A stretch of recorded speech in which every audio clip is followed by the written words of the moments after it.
Hey everybody, Erica Serwin here from Pink Buckaroo Designs. I have a fun Halloween treat for you today.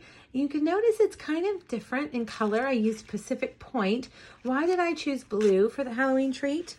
Well, that's because everything inside is blue. I found these really cute Hershey's cookies and cream Fang. And so I decided to design my treat around the color of the little treat packaging.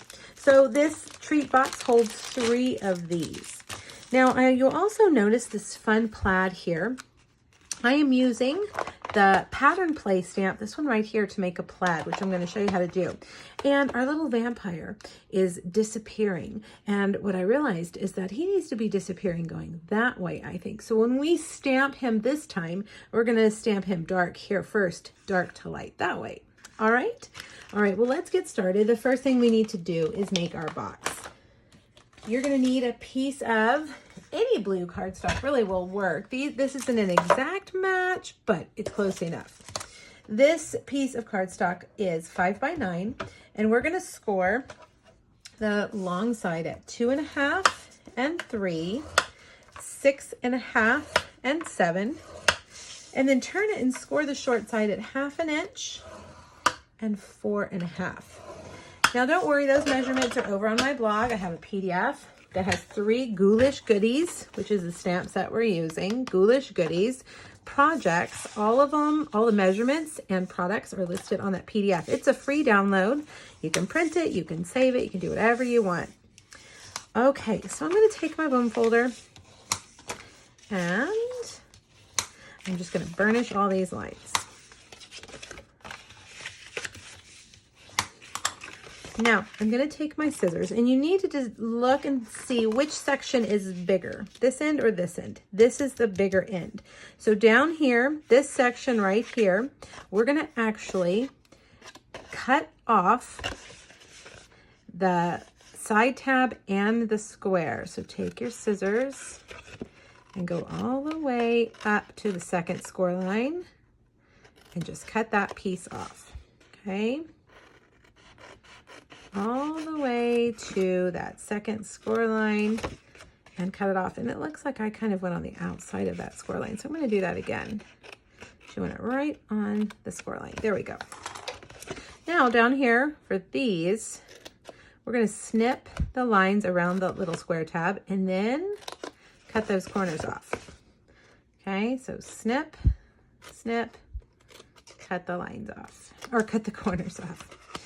All right. There we go. Now I'm going to set this down so you can look at it in case you want to pause the video to make yours look exactly the same. There you go. Okay, let's put it together. Grab your Stampin' Seal Plus. I'm just going to put a little bit on those, on the outside of those squares. Okay, and then I'm going to put some on the inside of those sides. Now I'm going to fold that up into those squares. And then fold this around this part right here. All right, and squish that in to the side so that it's nice and flush. All right, see how that looks? Now, I didn't really like that side there, so I decided to cut that at an angle. So take your scissors and just cut off the corner, okay? Fold that back so you can reach from the top corner diagonally. Now, doesn't that look better? All right, and these will fit in here nicely like that. And this will fold over and close.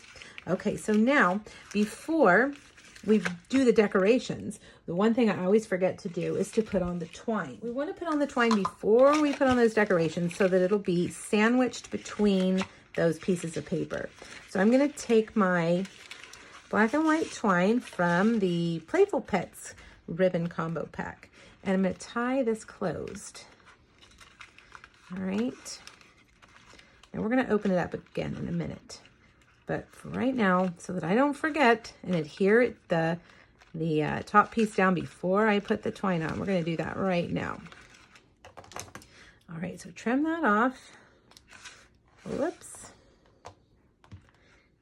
And set that aside.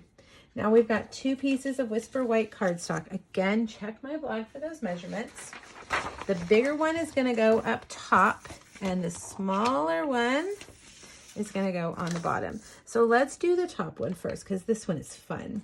I'm gonna stamp my little vampire in Memento. I'm gonna stamp him over here, dark, and then I'm just gonna keep stamping him and he's gonna get lighter and lighter like a ghost.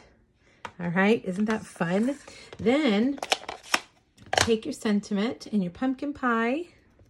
It's the most spectacular time of the year, and we'll stamp that right there. All right, so set that aside and let's make that little plaid. Now, this is again from the Pattern Play stamp set. And I don't want you to be too worried about getting everything perfectly straight because as you'll see, these lines are not perfectly straight. They're kind of wiggly and it doesn't matter. So your plaid doesn't have to be perfect, okay? All right, so there's the first one.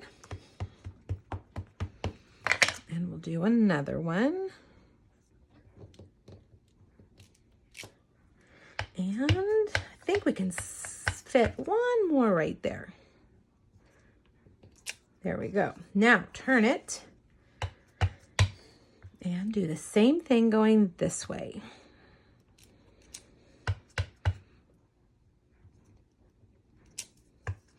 See how that's kind of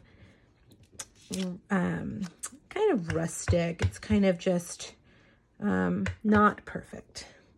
When the stamp is not perfect, it makes for much easier stamping because you don't have to be perfect. All right. Oh, I love that. Isn't that beautiful? Okay, now let's come back over and we're going to adhere this piece. Remember, we're going to sandwich that over that twine. So I'm going to again use my Stampin' Seal Plus.